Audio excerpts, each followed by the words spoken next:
வணக்கம் மகளே! இன்னைக்கு நம்ம என்ன வீடியோ பார்க்க போறோம்னா ஆத்துக்கு நண்டு பிடிக்கிறதுக்காண்டி போயிருந்தோம்.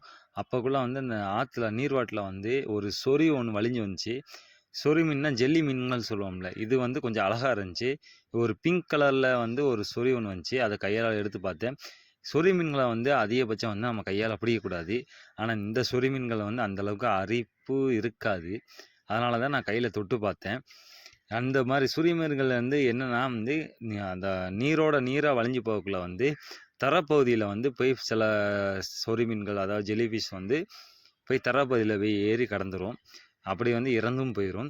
அந்த மாரி தரைப்பகுதியில போய் எவ்வளோ சொறி மீன்கள் கிடக்குன்னு பாருங்க. இந்த இடத்துல தண்ணியே இல்ல. வெறும் கரை. அதாவது வெறும் மணல் பகுதி பாருங்க. எவ்வளோ சொறி மீன்கள் அப்படியே ஒதுங்கி போய் கிடக்குன்னு பாருங்க. இந்த சொறி மீன்கள எது சாப்பிடுதுன்னா ஆமைகள். கடல் ஆமை. அந்த ஆமைகளுக்கு விரும்பிய உணவு இந்த சொறி மீன்கள் தான். நம்ம சேனல்ல கடல் சம்மந்தப்பட்ட வீடியோ போடுறோம். மறக்காம சேனல சப்ஸ்கிரைப் பண்ணிக்கங்க. Thank you.